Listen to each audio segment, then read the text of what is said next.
Hello, everyone, and welcome to Thursdays on the Stoop. Today we have some members of the Random House team, Sarah Wise, Leah Trouwborst, and Aubrey Martinson are going to talk a little bit about some transferable skills into the publishing world. So Libby, you can go ahead and get started. Thanks, Taylor. Hey, everybody. My name's Libby Burton. I am an executive editor at Crown, which is an imprint and also a division of Penguin Random House. I know we talked a little bit last time about the crazy sort of intricacies of imprints versus divisions and all that good stuff. So basically, we have representatives today from Crown, and then also our colleague Sarah here works at Ballantine, which is I an don't know that I imprint. remember getting it, but I definitely know what you're talking about. Which is part of it's an imprint which is part of the division of like Random House. So we're doing this series about sort of like getting a job in publishing if maybe you haven't worked in publishing before, or if you haven't, and if you want to move into that industry. So last week we talked about interviewing and how to sort of conquer an interview. Today we're going to step back and talk about what if you've never worked in publishing. How are your skills that you have from any type of job actually transfer to publishing in like really effective and important ways? I am going to introduce my colleagues here, and we've divided this sort of thematically in ways that should apply to like a lot of jobs in a variety of different industries. So I will, and actually I'm going to add sort of a little caveat here as well too. I was sort of rambling about the organization of publishing, which can feel very opaque at times. Random House is actually at work at producing a guide to publishing that sort of can help people who haven't worked in the industry before understand how this place works and to know a lot of our jargon and stuff like that. So I'm gonna add, if there's certain terms that we use that you are curious about and aren't familiar with, throw them in the chat and we will address here. And then also we'll go into this sort of guide to publishing that Random House is making. And I'll just also add any questions that you have, throw them in the chat at any time. We'll address them at the end, or we'll address them along the way if it makes sense. So I'm going to introduce my colleagues, and then Aubrey's going to kick us off. So I'll start with Sarah, who is an editor at Ballantine. Sarah, just tell us a little bit about your career, and then I made everyone think of a fun fact. So you have to say a fun fact about yourself. Okay. Hi, everybody. Thank you for having me. I am an executive editor at Ballantine, which, as Libby said, is an imprint of Random House Group, which is part of Penguin Random House. And Ballantine is primarily a publisher of commercial fiction and nonfiction. So we have a lot of well-known, big brand name fiction authors on our list, like Danielle Steele, Lee Child, Taylor Jenkins Reid. And then we also do a smaller nonfiction list as well, but also kind of commercially directed and general interest. And I have been here I've been at Ballantine since 2015. And have been publishing since 2007. And I primarily work on a mix of nonfiction and fiction titles at Ballantine. And a fun fact, I grew up I don't know if this is a fun fact or not, but I was born and raised in Greenwich Village, in the West Village, which people always are like, oh, wow, that was so cool. That must be so cool. Like, your childhood must have been so cool. And I'm always like, I'm the least cool person in the world who grew up in a cool place, but I have nothing to show for it. That's my fun fact. Well, thank you. Cool. That's very cool. Thank you. Aubrey, tell us a little bit about yourself. Hi, everyone. I'm Aubrey. I'm an associate editor at Crown, and I started here 6 years ago. And I work on nonfiction, kind of in the vein of history and science and kind of like investigative narrative nonfiction. And my fun fact is that I'm very distantly related to the person who coined Cup of Joe. His name was Joe Martinson. And so we share a last name, not much else. I don't know any of his actual descendants, but I know that we share some genes, which is fun. I love that. I love that for you in so many ways. Leah, tell us a little bit about yourself. Hi, everyone. I am short on sleep, unfortunately, so I might be a little loopy and might say the same sentence twice. So just bear with me. So I'm a senior editor at Crown. I've been here for almost a year and was at Simon & Schuster before that. And then before that was at another imprint at PRH. And I was doing only business books for the first 6 or 7 years of my career at that imprint. I guess that's not true. There was a little bit of like reported finance and tech, and sometimes we'd venture into the big think space, which is like psychology and books like Adam Grant's that kind of span business applications and life applications. But I did not end up thinking that working on so much business was good for the soul. So now I work on psychology books, books that look at trauma, healing, wellness, business books, still the good ones, and some memoirs. And my fun fact is that I have 5 sisters. That is a fun fact. Maybe not always fun, something. Someone who has one sister. It's a lot of sisters. Always dramatic. Yes. And I'm Libby. I'm an executive editor. I work on nonfiction. I do memoir. I do a little bit of prescriptive stuff. I do sort of books that are read by elder millennials like myself. Books that are empowering and inspiring stories. And my fun fact is, despite being an editor, I have a misspelled tattoo. I don't know if my colleagues knew that about me. It has been corrected and like covered. But you know, it happens to the best of us. So there you go. Always fun at cocktail parties. And I will add the caveat, we are all editors here. So it's going to be a bit editor centric of this conversation. But if you stick around for next week, we are having people who do not work, are not editors, and work in different aspects of publishing, and to talk about just the wide variety of jobs that exist in publishing that are not just editing books. So we're going to try to talk broadly today, but we are all editors, so you know. Okay, so we've sort of broken this down into 4 concepts. We're each going to tackle one and sort of talk through how these concepts are applicable in publishing, and also how you could transfer these skills to jobs. We've got project management, communication, research and negotiation. Those are one, and then salesmanship, which I renamed salespersonship in the year of our Lord 2023.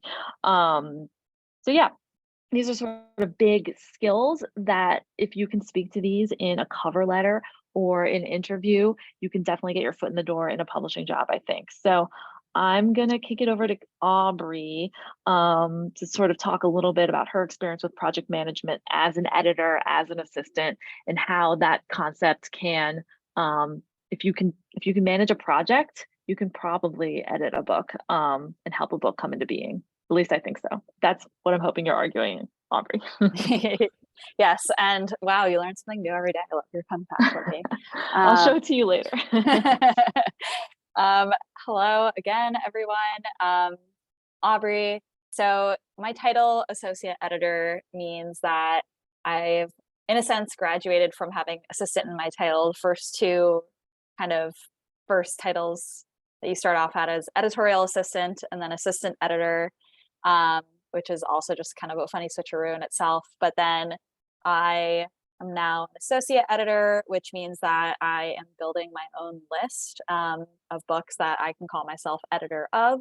But I'm still working with 2 editors on their desks, helping them with editing, but also with all of the back end project management of their books. So, and you know, doing this for myself. So one of the transferable skills that I would say first and foremost is attention to detail, because you know, books are running on, every single book runs on its own schedule, where we operate in 3 different seasons per year. So, you know, spring, summer, and fall. And then within each of those, what we call spans, there are, of course, multiple books for each editor most of the time, and every book has its different on sale date most of the time. So you're really, every single day looks different as an assistant.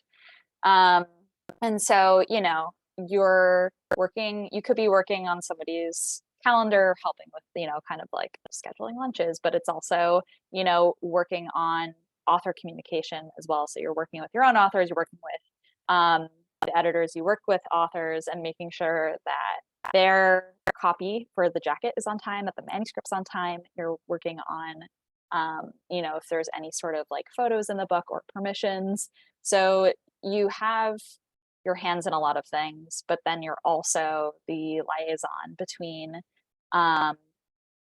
yourself, between you, your bosses, all of the authors, and then the production department, marketing and publicity, but also the author's agents. So there's just a lot of communication every single day. And so first and foremost, attention to detail. But beyond that,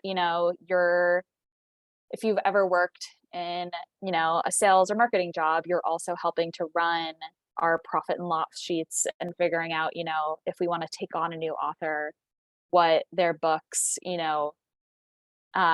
compare to other books. So when you want to justify the amount you're going to give in advance to an author when you're buying the book. So you're doing sales research, you're looking at competitive titles, you're doing research on platforms, their social standings, who they're connected to. And so if you have experience, just writing a good email and drafting, kind of marketing copy or sales copy, making a pitch, that applies to the kind of like everyday hubbub that comes with this job. And Aubrey, I'm going to interrupt you really quickly because for one, there's a great question in the chat. And second, this idea of like attention to detail, like you can make an argument that sort of any like tedious and sometimes repetitive job that maybe you've done in the past can definitely develop a skill set of attention to detail, of proofreading, of sort of making sure, following through and making sure things are happening. Any one of those roles, any one of those things or tasks that you've done, 1000% you have to do it. Wouldn't you agree? Like a lot. Yeah. And I want to answer, I will leave some questions at the end, but this question Joyce had, which is a good one. How many books do you generally manage / work on per season? Which can kind of give a view into how many details. So at Penguin Random House, we have 3 seasons. We have per year, and so books are organized into seasons. I will start and sort of like, I may publish like 2 to 3 books per season, but that means that I'm working at any given time. Any number of books I have are in different places in the process. So I will say like right now, I'll say hardcore editing 2 books, more sort of broadly responding to chapters on maybe 3 other books, overseeing the publication of 2 to 5 books. So how many is that? That's over 10. That's nearly a dozen. So at any given time, I'm like thinking about a dozen books. What do you guys think? What about you, Aubrey? Sort of like in your assisting roles, and then also beyond, how many books are you thinking about at a given time? Yeah. So, I mean, as of, for example, spring 2024, I have 2 books that I'm, in the thick of editing on my own. But then working alongside, the kind of other books that I'm managing, that's 2 more books per editor for that season. But then also right now we're preparing for summer 2024, and then also seeing through the books that are being published for, 2023. So at any given time, I think the kind of like 10 to 12 that you're kind of like actively thinking about is probably the right number. Great. So, and if you've overseen, more than 2 projects at once, you probably have some good skills that would be applicable to thinking about these books. Also, and this is not an argument for working in publishing, but it is, which is like, how amazing is that? Like 12 different things in process. They're all different. you're never going to work on two books that are the same. Like this job, in so many ways, yes, publishing a book, you follow the same steps a lot of times, but every book is different. Every relationship is different. The content of every book is different. It's an amazing thing. I don't know many jobs where you do the same thing over and over again, but every single thing is very different. So I think that's cool. So, all right, continue on. I mean, I think beyond that, it's really just a matter of, you know, to what you're saying in terms of when it comes into, you're kind of like a general layman's perspective when you're working on these things. So when it comes to like the idea of like, oh my God, 10 to 12 books, especially in the nonfiction space, every single subject is different. So you don't have to be the expert. Your authors are the experts, which like I think helps me when I'm taking on a book about, you know, big histories or, you know, very granular science books. You know, it definitely helps to know that you're supposed to be reading it with the eyes of the general reader. But yeah, I think on a project management level, beyond that, it's really just making sure that, you know, your communication skills are clear, you know, when it comes to just like writing a tight, concise email and just like getting the, you know, the questions that you need answered, and being able to manage multiple things at once, pay attention to those details, be on top of your deadlines, you know, keep a tight calendar. I always have, you know, as soon as I get a date, it's in the calendar to remind me that day of or the week before. And yeah, I would say that's kind of the gist of, you know, those kind of applicable skills. That is a good transition to communication. I'm going to talk briefly about communication and also just add this idea that like when I started in publishing, I really did think, I was like, how could I edit a book about starfish or the history of California or, you know, the suffragette movement? And like, that's the whole thing. It's the authors are the experts. You are the translator to the broader audience. And it does help if you have some background in a certain subject matter. Like over the course of my career, I have worked on like a lot of books that look at like 20th century art and a bit of European history and stuff like that. So it's good to have that background and also like American history. But I'm by no means an expert, and you don't need to be, because you are there to help this expert communicate their expertise to the greater world. So don't ever be intimidated by the topics of books that you're interested in, or even the specificity of a book job necessarily. So yeah, I think that's a really, yeah, you don't need to be the expert. You just need to help the expert sound good. Okay, communication. I think if you've ever written an email or you've tried to get someone to do something, you can do a lot of publishing. You can do a lot of work in publishing.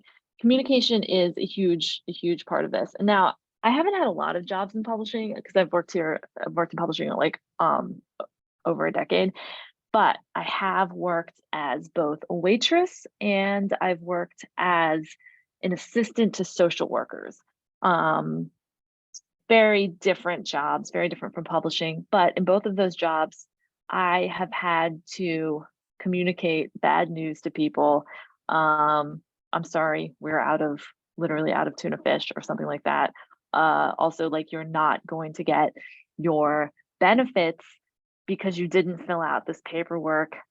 You're not getting this money. And that's just the way it is. And also just communicating with people that have very different life experiences from me and are coming from a different perspective. If you have any experience doing that, communicating, you know, bad news or even good news, trying to convince somebody of something, which almost all jobs entail, publishing entails a lot of that. I think that's sort of another myth of the job.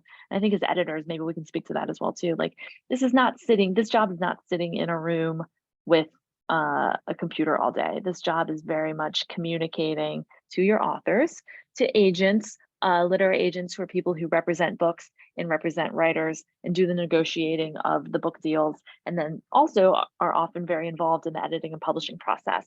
So navigating those relationships and making sure everyone is, one, doing what they have to do, but two, also feeling, you know, enthusiastic and empowered and heard. So if you've ever had to talk someone down from being very upset, maybe you worked in customer service, maybe someone is very disappointed in what they're getting. How do you ensure that they feel heard? And maybe you can't solve their problem immediately, but you can make sure that their feelings are communicated and that you can assure them that you're doing everything they can. And this comes into play with, maybe there's a cover to a book that our publishing team believes this is the cover that's going to sell the most copies. The author is less enthusiastic about it. How do you sort of sell them on that? How do you convince them of a stand, of a point that is that you kind of have to bring them over to? So, and it takes many different forms. It's an email often. How do you write a concise email without too many exclamation points, which is something I'm still working on. On the phone too. And I know the phone, I'm interested to hear from you guys. Like, I use the phone less than I used to in publishing. I say pre-pandemic, there was a lot more phone, and now there's less phone, more email. But I do think using the phone to both make a personal connection and clarify. I think, have we all had this experience? Maybe if we work a desk job where things are escalating on email, and you're like, wait a second, what if we just talked about this? And you talk to someone on the phone, you're like, they're not even upset, and you can get a lot solved. I'm curious from any of you guys, do you have like, do you feel like your relationship to the phone is different now than it was? And like, what do you think your relationship is to the phone often in publishing? I think you're right, Libby, that it's gotten, I think like the generations previous to us, like people who are in their, boomers, I would say, really Yeah. relied on the phone and still do so much on the phone. And that every subsequent generation does less and less. And then the pandemic even lessened it. And I will admit that I am someone who tends to like go to email versus the phone, but I totally agree that it's a skill set. Well, first of all, like my first job in publishing, and this might not even exist anymore with the pandemic, I answered my boss's phone. You have to have that skill set. But I do think you're right that like there's a lot that can get done faster over the phone, and also just email tone can sometimes get misconstrued. And so I think what I personally have to do sometimes is fight my instinct to just email because it feels easier and less, I don't know, like something about getting on the phone feels like it can make me nervous. But I have to fight that instinct because it can really go a long way. And you get like, it's easier to have like a real human interaction. So you can get like, it's easier to be like really brusque in email and harder to do so on the phone, though there are people who can be quite brusque. I can't disagree. Yeah, that's kind of how I wonder also if, I don't know, publishing might still be a little bit old school in that way. Maybe we use the phone more than like other media, or I could be wrong. I don't know, but I think it's a skill. And it's funny, I also still get intimidated by the phone now. And I did in my job, like 15 years ago. But it's, in the end of the day, it's always better. It's almost always better because you can just be clear. So I think expressing a ability and a willingness to want to get the job done and say, like, if that means hopping on the phone, then like do it.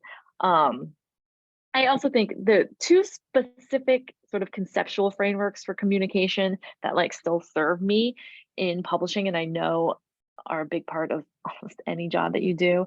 This idea of like, in your communication, are you looking for clarity? Are you giving clarity, conciseness, and coherence? Like, is the thing you are trying to communicate clear at the end of the conversation, be that on email, be that in a video chat, be that in a meeting? Are you doing it as sort of like tightly as you can?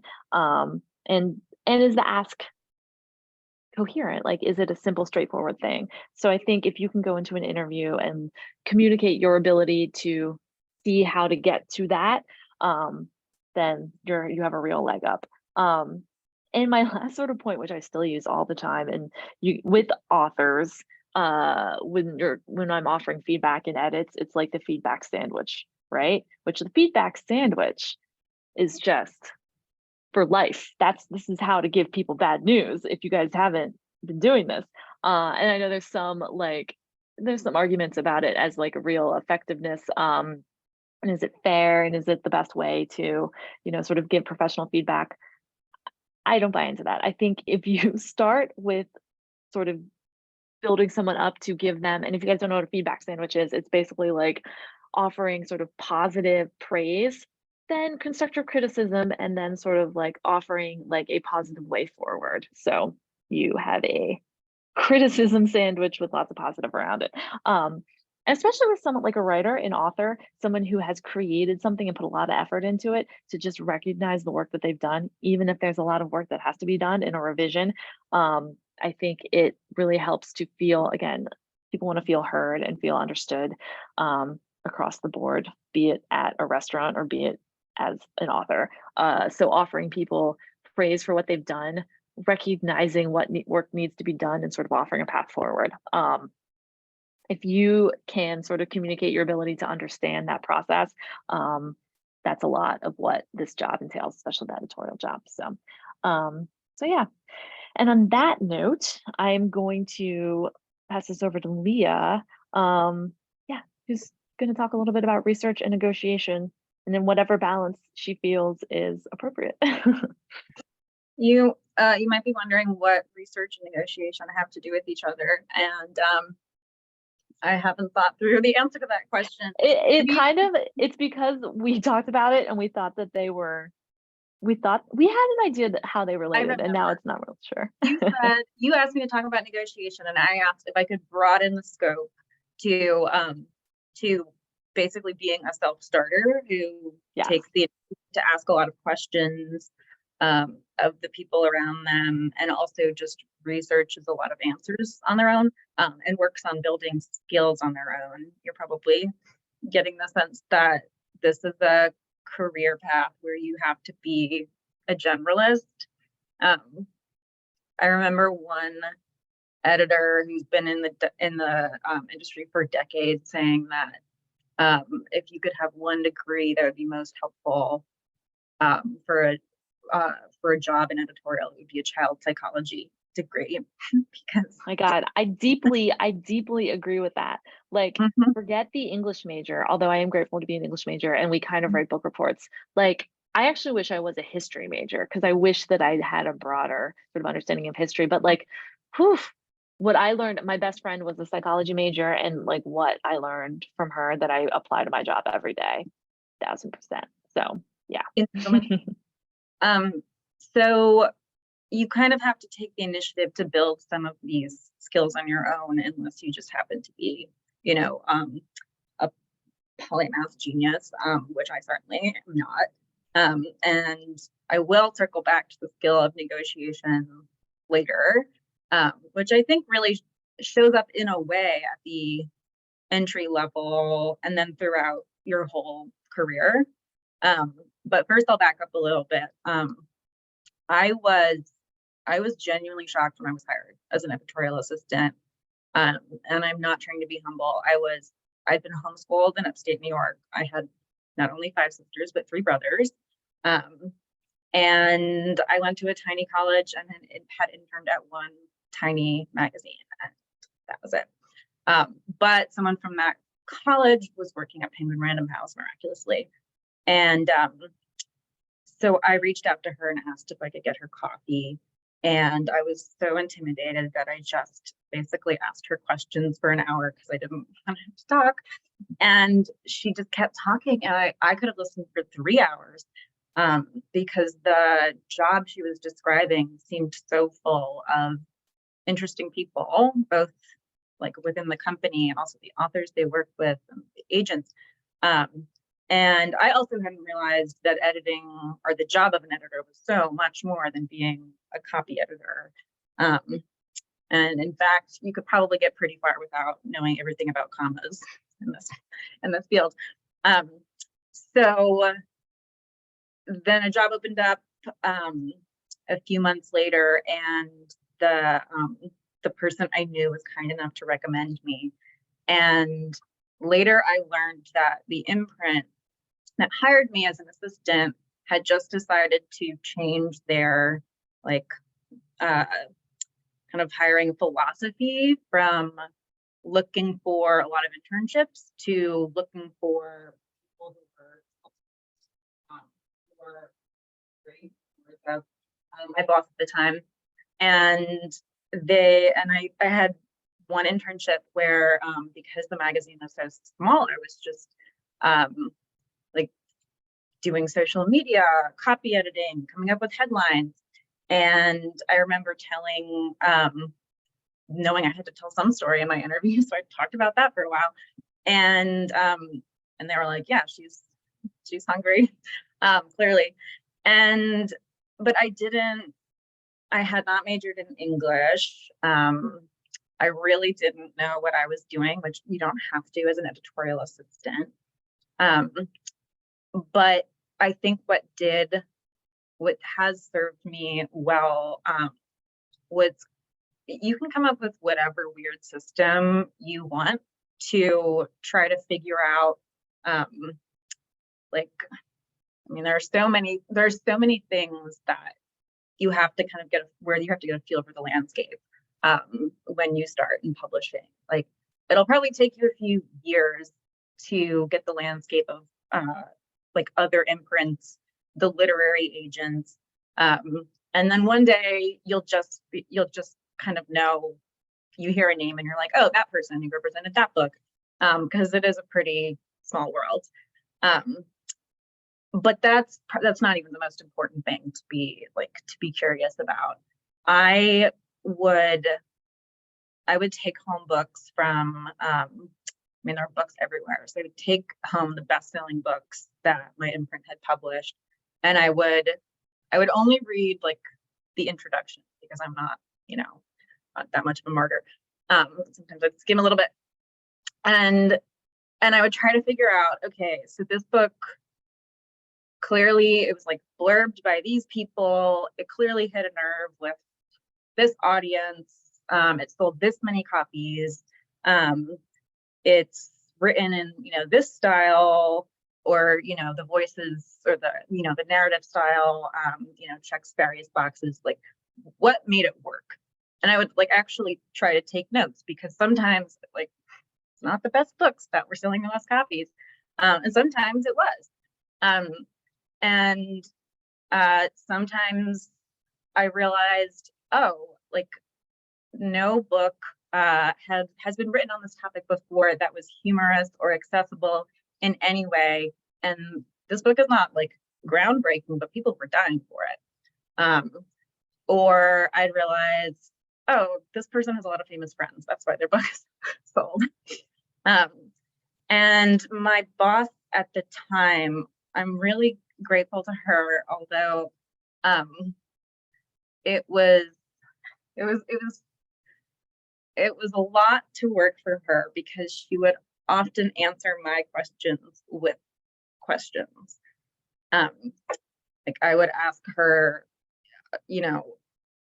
once I was at the point where I was buying books of my own, I'd say have some kind of impasse with an author.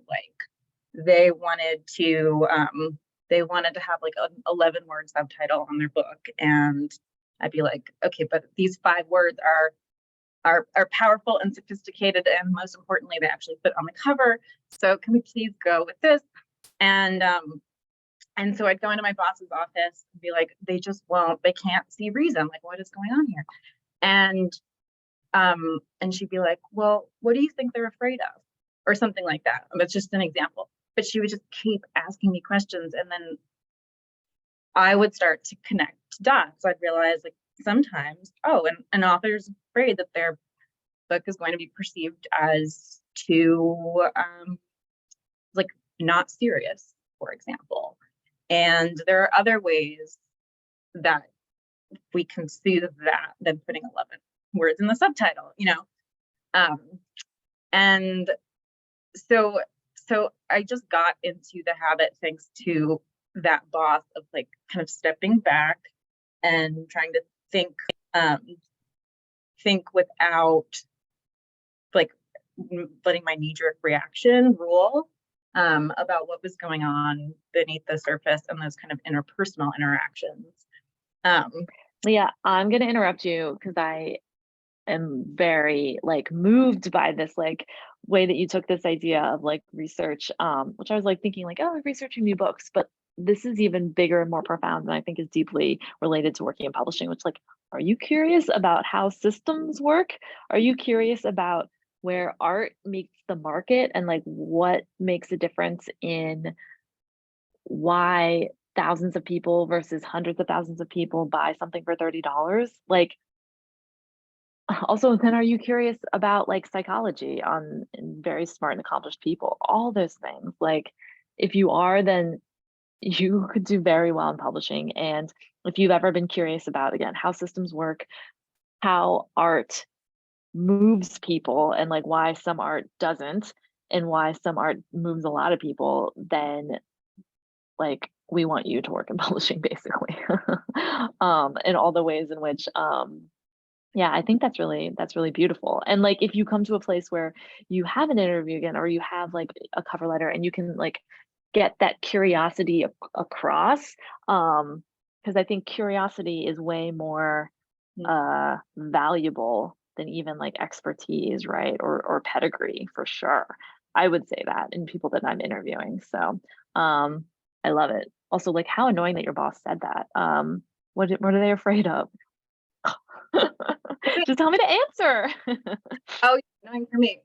I mean, this kind of like Socratic No. dialogue go on forever. No, annoying for you, but also like that's good. That's good management. And look at you now. Like, and look at that's amazing. But here, go ahead. I just wanted to like the bigger observation about curiosity is huge. It's a huge part of this. Which at the end of the day, this industry is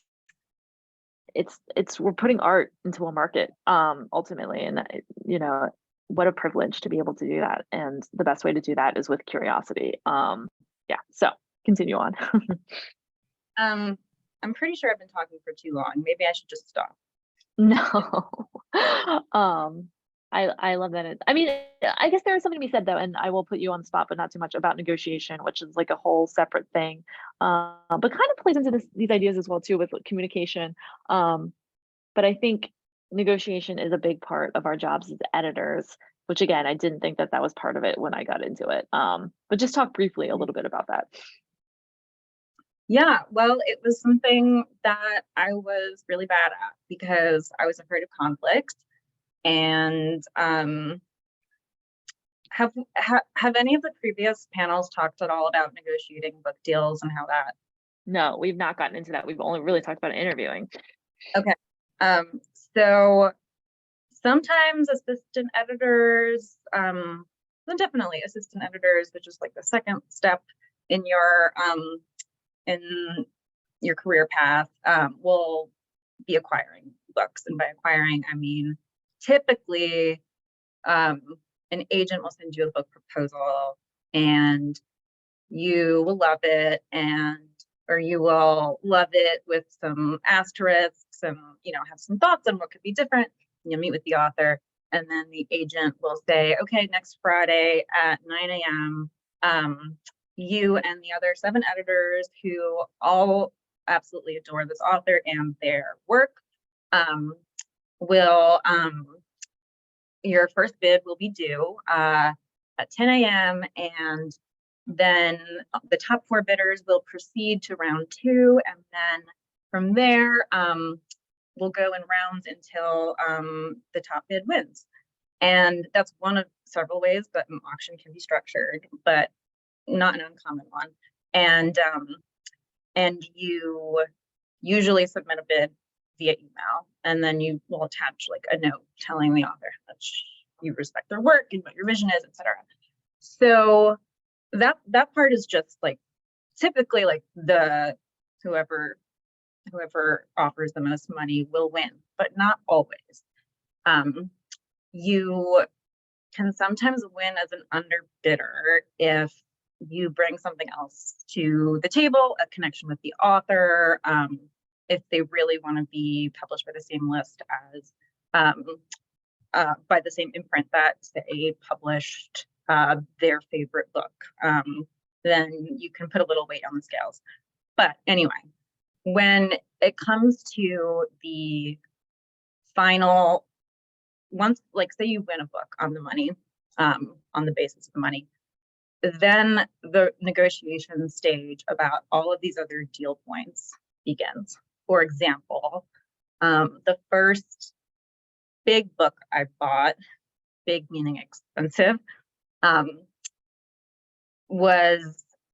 it was ours, the agent said, but then she said, only if we can include a clause in the contract that gives the author approval over the cover design. And typically for illustrated books or books like by designers, that's pretty common. For non-illustrated, like all text books, it's much less common. And our publisher had one really bad experience with an author who had decided, this sounds unbelievable. This is the story he told. The author had decided he did not want his own book published anymore. And the way that he decided to stall the publication indefinitely was by rejecting every cover design that was shown to him. So my boss claimed. So he had decided at that point that from then on, there would be no cover approval. The standard line is meaningful consultation. And in practice, we never run with the cover that an author doesn't like. Like we'll design 25 because we need them to love it, for them to be, you know, really passionate about their book and for the book to succeed and for it to be as great as it can on the page and all of that. So I remember being on the phone with the agent and just sitting there in a pool of sweat and her saying, well, how could you expect him to sign away the entire look of his book to this team that he doesn't know yet, when he has such a visual brand? And that's kind of hard to explain without naming the author, which I won't do. And I had no idea what to say, because if I were the author, I too would want approval over the cover. And it was about 2 hours, the agent calling me and asking questions like that, then me going into my boss's office and saying, could we just give it to him? And him saying no. And then he finally just said yes. The moral of the story is that I had no idea how to negotiate whatsoever. I wasn't saying anything smart to the agent. I wasn't saying anything smart to my boss. I wasn't trying to figure out like a mutually agreeable solution. And then I finally read this book that I was telling Libby about the other day about negotiation that is so good that I used it to negotiate my rent down by $200 a month this coming year. So happy about that. Because the building next door is getting demolished. So it, you know, will be worth $200 with that. And the book is called Never Split the Difference by a CIA hostage negotiator. I think so. And when I read it cover to cover, I realized so many things that I was doing wrong in auction negotiations, and even in like emails where, you know, things like subtitles were being discussed or big editorial decisions were being discussed. And also in things like talking to my landlady. So no one was ever going to like teach me how to negotiate. They'd, you know, tell me what to do in a specific situation. But I had to finally just look in the mirror one day and realize I'm not very good at this. What is the best book on the subject? I'm going to go read it. And now I really have to talk to you. This is amazing, Leah, but you brought it back to curiosity. I'm going to put the name of this book in the chat because I'm going to read it as well. That's amazing. Also, oh God, like in the beginning of my career, when I was like negotiating early projects, I was terrified of promising something to an agent that I had no authority to actually promise. And I probably did. And then I still had a job. But I think once you sort of understand your power and authority, the negotiation can actually be like very fun and exhilarating. And I haven't read this book, but I'm going to. Also, if you've had to negotiate, if you're a real estate agent, if you've worked in finance in any way, like this idea of like making sure both parties sort of feel satisfied with an outcome is a huge part of this, from both negotiating a book deal to making sure an author feels like their book cover is beautiful and we as publishers believe it'll sell a lot of copies. So on that note, I'm going to pass it over to Sarah to briefly talk a little bit about selling in publishing. Sorry, Sarah, I stole your minutes. Oh, please, that's fine. You're so interesting to listen.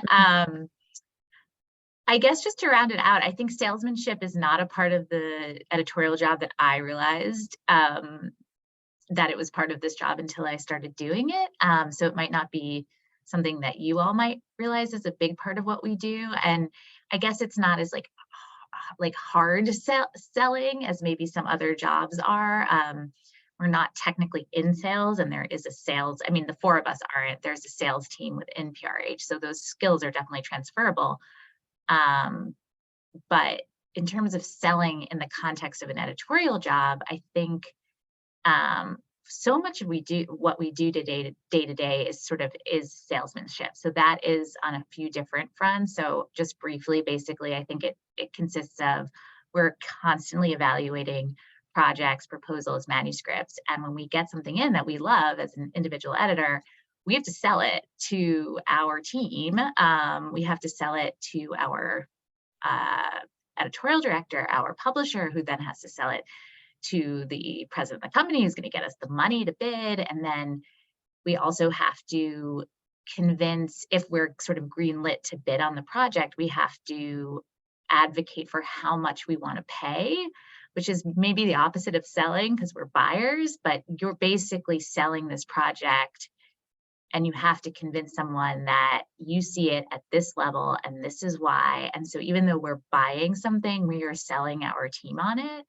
And so that's one aspect of selling. There's another aspect, which is a big part of the editorial job, is writing something that we call at PRH TIs, which are title information sheets, which are basically like one-sheeters about the book that everybody in the whole company kind of uses. It's sort of like a cheat sheet about the book. It gives you a description, it gives you sales points, it gives you a headline, and we are responsible for writing those. And they are meant to sell the book internally and for the sales force and other groups to use to sell the book to the accounts, so to Barnes & Noble, to Amazon, et cetera. So that kind of writing is salesy, I would say. And then we also have these meetings internally called launch meetings, in which editors pitch their books to, we do this pre-pandemic, we did it in a big conference room. Now we do it over Zoom. But basically each editor has like 3 minutes to pitch their book to the wider company. So again, you're selling your book internally. You have to kind of be engaging. You have to figure out the kind of top line headline. You have to say who the audience is, why people are going to read this, why it's going to be a big book. So that's another piece of the sales equation. And then I would say after that, like, while we are not as editors directly on the front line of like getting the book into consumers' hands, so much of what we do is working with publicity marketing to figure out how to best sell that book to the general, like in the general marketplace, and figuring out like, where does this book fit in the market? How can we get it? Like, what kind of publicity, what kind of marketing? And that's a piece of salesmanship. And then the final piece of it that I think is also part of it is, as editors, we kind of have to go sell ourselves all the time to agents and authors. So with agents, we take them to lunch, we take them to drinks, and we kind of have to pitch them on why we are the best editor for a certain project and why they should send us books. And then when we're trying to buy a book, we have to sell the author on why we're the best place for them to publish with. So I have to sell myself as an editor. What books have I done? What does Ballantine as an imprint offer them?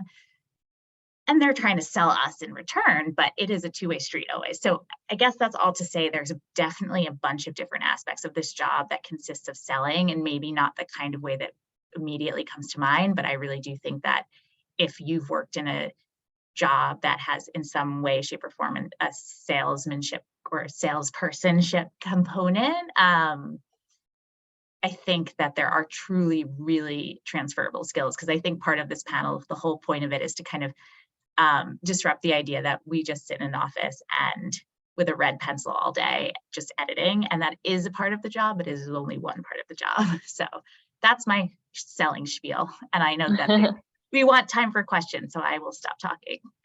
That was awesome, Sarah. It's so much. It's funny, I didn't even think about till you enumerated all of it. It's a lot of, yeah, convincing people of the value of yourself, the value of an idea, because a book is an idea before it's actually a book. And it's a lot, but it's also fun. And also I think it sort of speaks to the core of like a book. If a book is like easy to sell, then it often is, it's good, right? So you're able to like translate that very well. But yeah, if you've worked in retail, if you've worked in merchandising, if you've, if you've ever seen someone in a store and sort of seen them looking at sweaters and been like, this is exactly the sweater that you should wear, here's why, and it's worked. Where's my sales rep who I know is going to connect with the book that I'm editing, and like I'm like, here, you just read this, and like I know you're going to love it, and then you take it out to your accounts and sell it. Those are transferable skills. And yeah, I love that idea that we're disrupting what the perception of publishing is, because it's not just sitting with pages, it's a lot. Cognizant of time, I have to hop off a little bit early, but Joyce's excellent question, love your questions, Joyce. Who makes the final decision on whether to accept a book to publish? That's a really good idea. I mean, that's a really good question. It is a group decision. I know we've kind of talked to, and actually, is there anyone who wants to take this? I've done a lot of talking. Yeah, I can answer it. Yeah, Aubrey, you answer it. So, and I did just want to quickly say, and this kind of relates to the answer of what we were talking about, salesmanship. We frequently use the term elevator pitch, which I know is a pretty commonly understood term, where it's just like the amount of time that it takes to like be in an elevator and tell somebody about an idea, which is applicable to almost anything, but we do have to really hone that for books. So if you're able to kind of like say that concisely, and that is the pitch that you have to make to your editor-in-chief, who is the person that kind of gives the green light. There's a few kind of executives that a bit of a brain trust that kind of make the call. So the really nice thing about publishing and like kind of taking on these books is that you're not alone in making that decision. If and so often is the case, not every book is a #1 New York Times bestseller. So you're always kind of understanding that it's not just you that made this bet. It's you, it's your team, because they're reading the proposal alongside you and giving their feedback. And if everybody likes it, you then kind of get the attention of the editor-in-chief to like set aside the time to read the proposal. They will discuss it with, your deputy publisher, the publisher, which are kind of just like two different executive positions that are above or, coincide with editor-in-chief. And, so it's kind of a team effort that makes the call on, if we're going to move forward with it and how much money we will, the max that we're willing to pay for it. So it's a group decision, which is really great. And yeah, I can answer that. Well, if someone else wants to answer Joyce's next question, another good one. I think I can chime in on the next one, but please, anyone interrupt me if they know better. I think each publisher is different right now, and it might still be in flux. But currently, I believe that PRH is remote flexible, or like there's options to be fully remote, is my understanding. If anyone knows differently, please chime in. But my understanding is that we have the option at our company, at Penguin Random House, to be remote for the foreseeable future. I don't think that's the case at a lot of others currently. I do think there's an expectation to be back in the office a few days a week at a lot of the other publishers, which would make it hard to have. I don't know if they offer fully remote or if there's some way you can work that out. Does anyone else know what the policies are? So of the big five, which is, you know, Penguin Random House, Simon and Schuster, HarperCollins, Hachette, and Macmillan, the other four besides PRH do have requirements to be in the office, whereas, there are certain jobs within those companies that don't necessarily require you to be in person. But Penguin Random House's internships, which I just see Sarah asking, are actually remote. So for the most part, we don't actually have interns coming in. If they live in New York, we'll say, like, if you want to come in, you can. But internships at Penguin Random House are default remote, which is great because we've been able to work with a lot of great college students who, you know, it's hard to fund a summer in New York these days. So, and then I'll also say, when it comes to jobs outside of the editorial department, at least to my knowledge, there are a lot more opportunities to be able to be remote. But yeah, Penguin Random House is default remote, and certain positions, you know, have in-person requirements, but they'll generally make that clearer on the job board, which is helpful. And I will also say that many literary agencies, which is also another really great way to get your foot in the door in publishing or as a career path on its own, are fully remote, or agencies, you know, have offices in New York, but have agents that live all over the country. So that's really great. Agents are super flexible on the remote front.